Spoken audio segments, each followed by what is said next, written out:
Hacemos una lectura un poco más extensa que las de costumbre en el capítulo 3 de la carta primera de Pedro, comenzando en el versículo 13 hasta el versículo 22.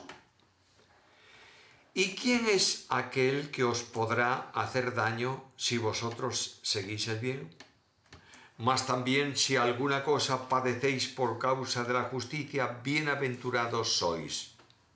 Por tanto, no os amedrentéis por el temor de ellos, ni os conturbéis, sino santificad a Dios el Señor en vuestros corazones y estad siempre preparados para presentar defensa con mansedumbre y reverencia ante todo el que os demande razón de la esperanza que hay en vosotros, teniendo buena conciencia, para que en lo que murmuran de vosotros como de malhechores, sean avergonzados los que calumnian vuestra buena conducta en Cristo.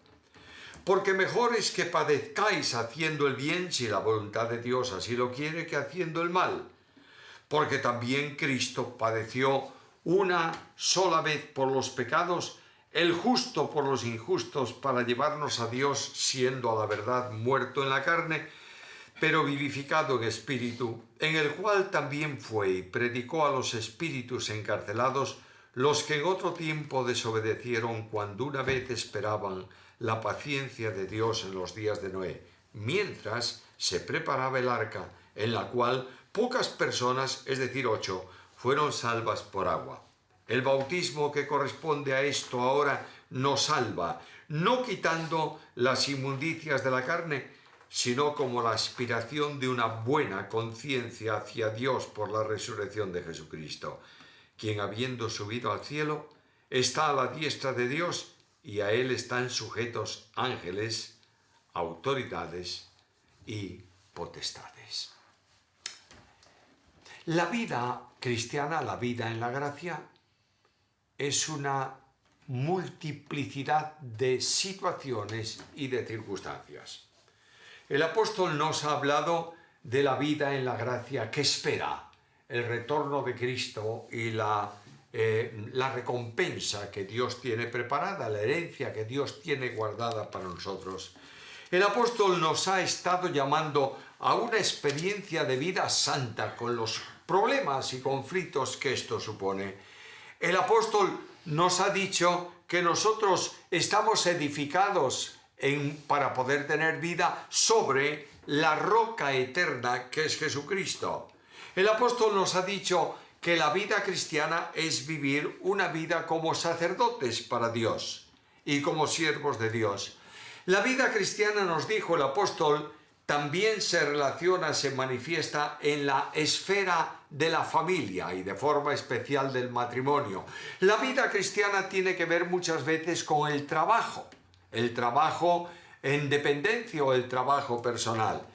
Nos ha hablado últimamente, en la última reflexión que hicimos, sobre la necesidad de una vida santa, de una vida que ame, de una vida compasiva, de una vida misericordiosa, de una vida amigable, etcétera, etcétera, etcétera. Y ahora nos va a presentar con una situación que es propia de todos los cristianos y que en alguna ocasión, no importa con cuánta intensidad ni con cuánto tiempo de experiencia, se produce sin duda en nuestra vida cristiana, que es la vida en el sufrimiento. El Señor dijo que a Él lo habían tratado mal. Y la Biblia habla de Cristo como varón de dolores, experimentado en quebranto. Por eso dijo, si conmigo hacen esto, lo harán también con vosotros. La vida en la gracia es una vida de gozo en Cristo. Nadie podrá quitar el gozo. Que no lo producimos nosotros, lo produce el Espíritu Santo. Pero el sufrimiento forma parte de la experiencia en medio de los momentos de gozo también. Sobre esto trata este párrafo de la carta. Y menciono 3 cosas que hay en el texto que leímos. Primeramente hay una situación. ¿Cuál es? el creyente en medio de la prueba. En segundo lugar está el ejemplo para poder vivir esa prueba mirando la experiencia de otros. Y finalmente está la seguridad que podemos encontrar en ella. Primeramente, la situación. Hay una pregunta alentadora, versículo 13. ¿Y quién es aquel que os podrá hacer daño si vosotros persistís, seguís haciendo el bien? De otra manera, Pedro dice, nadie puede acusar injustamente a aquel que sigue el bien. Lo leo de otra forma en la profecía de Isaías, capítulo 50 y versículo 9. He aquí, el Señor me ayudará. ¿Quién hay que me condene? He aquí que todos ellos envejecerán como ropa de vestir, serán comidos por la polilla. Pero juntamente con esta reflexión, nadie puede acusar justamente al que sigue el bien. Hay una advertencia solemne. Lucas capítulo 21, versículos 16 y 17. Mas seréis entregados aún por vuestros padres y hermanos y parientes y amigos, y matarán a alguno de vosotros, y seréis aborrecidos de todos. ¿Por qué? Por causa de mi nombre. Nadie puede dañar a un creyente en el sentido absoluto. Cuando voy a Romanos capítulo 28, especialmente, dice que nadie puede separarnos del amor de Dios, y dice que Dios en su amor está haciendo que todas las circunstancias adversas que pueda haber en la vida cristiana sean reconducidas para bien del creyente. Ojo con esto. No promete quitarte de la circunstancia adversa, promete convertir esa adversidad aparentemente tremenda para el mundo y para la persona en algo beneficioso para aquel que está pasando por esa experiencia. Ahora, nadie puede dañar al que está practicando el bien, pero hay una condición, que para que nadie pueda acusarte injustamente, tienes que practicar el bien. El texto habla de la bienaventuranza en la persecución, primera parte del versículo 14. Mas también, si alguna cosa padecéis por causa de la justicia, sois bienaventurados. Los creyentes están haciendo el bien, pero por ese bien que ellos hacen pueden ser maltratados. El sufrimiento se produce por un estilo de vida, por causa de la justicia. Es, como vengo reiterando últimamente de forma insistente, es la consecuencia de la identificación con Cristo. Cuando yo le pregunto a Pedro, uno de los que estuvieron todo el tiempo con el Señor, y le pregunto, ¿cómo era Jesús? Él me responde de esta manera en Hechos capítulo 10, versículo 38. Anduvo haciendo bienes. Es más, nunca Pedro olvidó la bondad de Cristo. Y en el capítulo 2 de esta epístola, en el versículo 23, en la primera parte, dice que cuando le maldecían, no respondía con maldición. Ahora, este Cristo nos da ejemplo de vida, pero nos comunica su experiencia victoriosa en el plano de la persecución, porque vivimos en él. Hay creyentes a lo largo de la historia, héroes le llamamos de la fe, Hebreos capítulo 11, versículos 36 al 38, que fueron maltratados, golpeados, muertos, perseguidos. El escritor de la carta a los Hebreos dice, el mundo en general no es digno de estos hombres, pero hicieron con ellos acciones perversas. Pero aún en medio de la persecución, el creyente es dichoso. Nota lo que dice el texto, bienaventurado. Así lo enseñó el Señor. Abro Mateo capítulo 5, versículo 11, y leo estas palabras.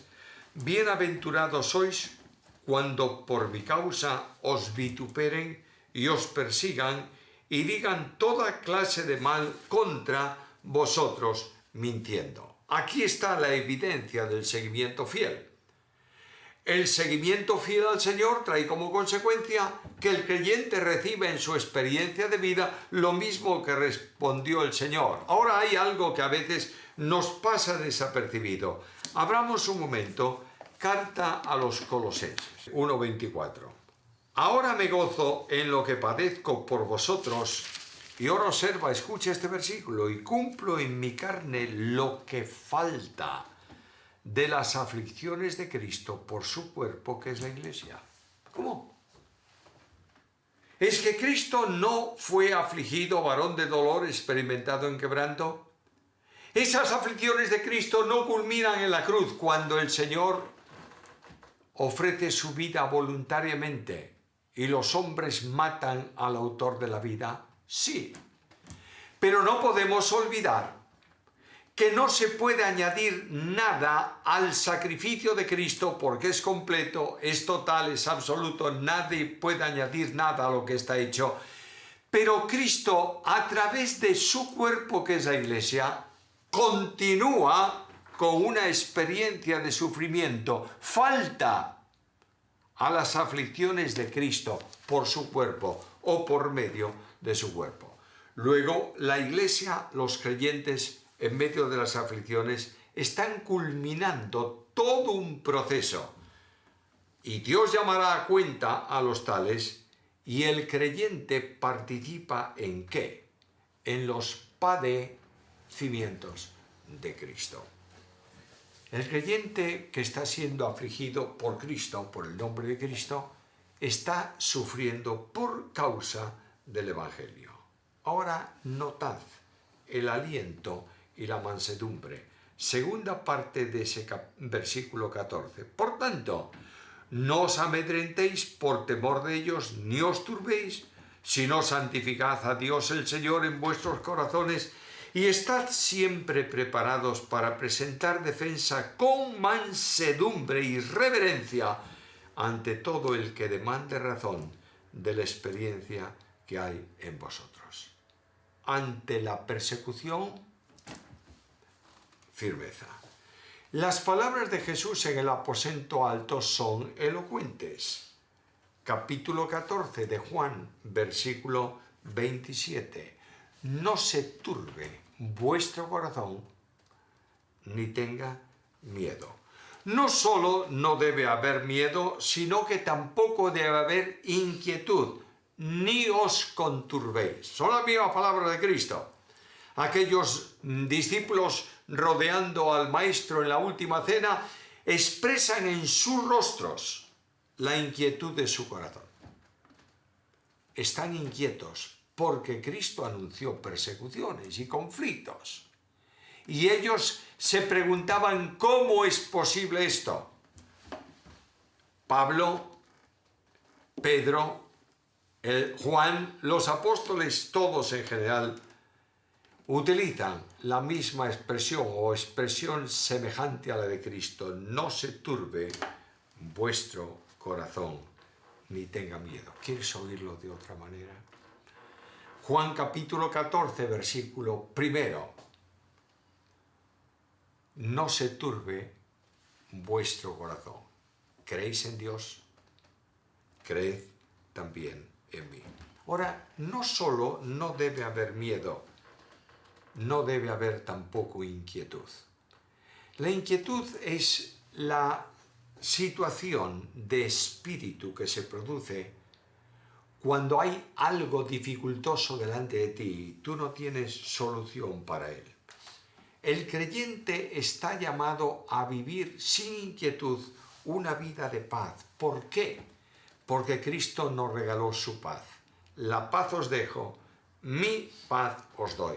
Y cuando voy a la profecía de Isaías, en el capítulo 26 y en el versículo 3, el profeta dice, mucha paz tienen aquellos que están perseverando en ti. porque te conocen. De manera que el creyente está llamado a vivir una experiencia de paz. Y en lugar del temor, el compromiso. Santificad a Dios el Señor en vuestros corazones. Quien teme a Dios no tiene miedo del hombre. Todo temor hacia experiencias desaparece. Romanos 8:31. ¿Qué pues diremos? Si Dios es por nosotros, ¿quién contra nosotros? Ahora, mientras el sufrimiento viene, el creyente está siempre dispuesto a testificar por Cristo. Versículo 15. Estad siempre preparados. Hay una defensa continuada o una disposición continuada a dar razón de la experiencia y de la esperanza que hay en nosotros. La fe puede ser explicada como religión. La esperanza solo puede ser manifestada en una vida que, dependiendo de Cristo, lo vive como experiencia personal. La esperanza no está fuera, está en nosotros. Y Pablo dice en la carta a los Colosenses, capítulo 1 y versículo 27, estas palabras: Cristo es en vosotros, esperanza de gloria. Ahora, ¿cómo tengo que testificar? Estoy siendo acusado, estoy siendo maltratado, tengo dificultades, amenazas, etcétera, etcétera. ¿Cómo voy a dar razón cuando me pregunten por qué motivo tú eres así como eres y crees lo que crees? Lo tengo que hacer con mansedumbre. ¿Y a quién tengo que responder? A todo el que demande razón de vuestra fe. Y ahí tienes el testimonio eficaz. Versículo 16. Teniendo buena conciencia, para que en lo que murmuran de vosotros como de malhechores, sean avergonzados los que calumnian vuestra buena conducta en Cristo. La conducta del creyente respalda la realidad de su fe. El mundo lo acusa. Probablemente Pedro está pensando en la acusación general para los cristianos en el tiempo de la persecución. Por parte de los judíos, los cristianos eran seguidores de un maldito porque había sido colgado en un madero. Por parte de los romanos, Pilato había colocado en la cruz la sentencia por la que Cristo moría de esa manera. Sedicioso. He aquí, este es el rey de los judíos. Por tanto, se opone al rey, al emperador romano. ¿Acusado de qué? Acusados de malhechores. Pero un malhechor puede ser acusado de malhechor y él estar convencido de que realmente es un malhechor. Pongo el ejemplo de aquel que está en la cruz, que dice a su compañero crucificado con él: nosotros padecemos lo que hicieron nuestros hechos, pero este no hizo ningún mal. Esto es lo que el mundo tiene que decir del creyente. No está haciendo mal, se le acusa, pero su vida es una vida de conducta ejemplar. Es el mejor argumento contra cualquier calumnia. Y es un argumento eficaz porque esa conducta se produce en Cristo. Mira el resumen de la enseñanza, versículo 17. Porque mejor es que padezcáis haciendo el bien, si la voluntad de Dios así lo quiere, que haciendo el mal. La evidencia del seguimiento fiel es una conducta irreprochable. Y aquí Pedro contempla el padecimiento como una acción permisiva de la soberanía de Dios. Nota el versículo: si la voluntad de Dios así lo quiere. Es decir, Dios permite que el creyente pase por dificultades, por situaciones adversas, por persecución, por miserias, etcétera, etcétera. Y lo hace porque es soberano, no solo porque puede hacerlo y lo autoriza, sino porque es bueno para el que sufre y también para sus planes de testimonio del mundo. Quiero recordarte algo. el sufrimiento es una concepción de la gracia. Y en Filipenses 1:29 Pablo dice que a vosotros os es concedido a causa de Cristo no solo que creáis en Él, sino también que padezcáis por Él. Y frente a esto decimos, bueno, todo eso es verdad, pero es difícil de asimilar. Y Pedro dice, espera, te voy a poner un ejemplo, versículo 18. Porque también Cristo padeció una sola vez por los pecados, el justo por los injustos, para llevarnos a Dios, siendo a la verdad muerto en la carne, pero vivificado en espíritu. Notad, Cristo padeció una sola vez.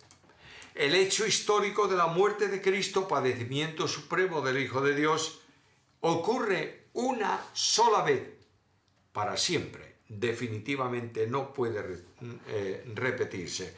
El hecho salvífico de su sacrificio es un hecho irrepetible. Y la causa del sacrificio es que murió, no por sus pecados, sino por los pecados del mundo, es decir, por pecados ajenos. La víctima aquí se le llama el justo. Y solo Cristo puede alcanzar este calificativo porque solo Dios es justo, absolutamente, y es bueno. Aquel hombre dijo un día a Cristo en el camino, Maestro bueno, y Cristo le replicó inmediatamente, ¿por qué me llamas bueno? Solamente hay uno bueno y ese es Dios. Pero aquí la Biblia llama a Cristo justo, que expresa santidad, bondad, algo intachable, una conducta que frente a las disposiciones de la ley, no solo de la divina, sino también de la humana, es irreprochable.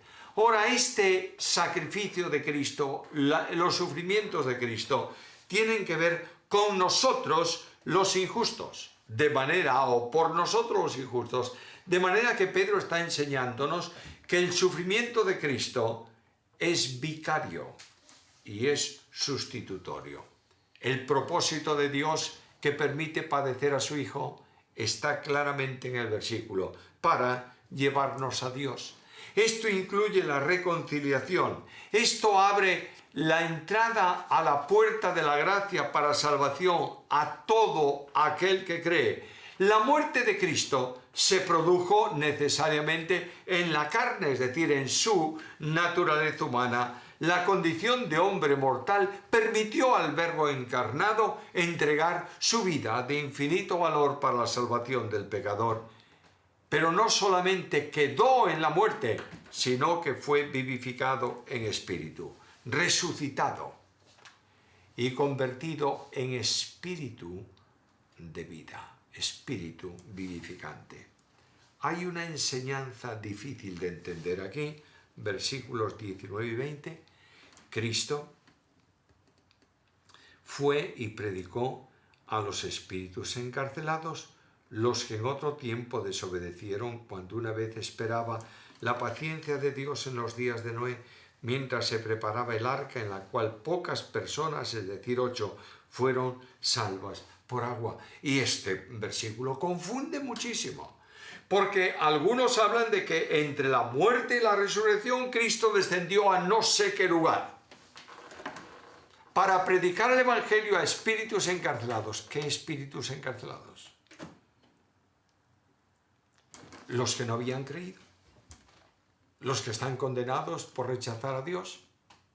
No, los espíritus de los salvos que estaban ahí en algún lugar de la tierra y Cristo bajó y los tomó y los llevó. No está en ninguna parte de la Escritura eso. Lo que está diciendo es que Noé predicó a Cristo en su ministerio evangelizador. Y estos que oyeron el mensaje del evangelio dicho por Noé, rehusaron creer, murieron por su incredulidad y están sujetos ahora esperando el juicio de Dios. de todo el ministerio evangelizador, evangelístico de Noé, solamente 8 personas fueron salvas de toda la humanidad. El mundo entero muere. ¿Por qué? Bueno, porque Dios no quiere la muerte del impío. Murieron porque rechazaron el mensaje del Evangelio. Debemos terminar. ¿Cuál es la seguridad? El bautismo aquí se menciona como símbolo de salvación, versículo 21. El bautismo que corresponde a esto ahora no salva, no quitando las inmundicias de la carne, sino como la aspiración de una buena conciencia hacia Dios. Un bautismo que salva. El bautismo de agua no limpia de pecado.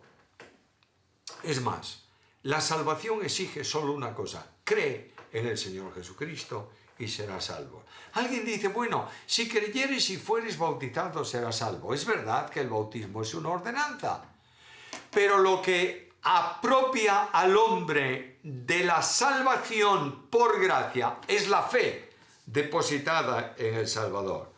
Este bautismo, que es el bautismo del Espíritu Santo en Cristo, es una apelación a una conciencia limpia.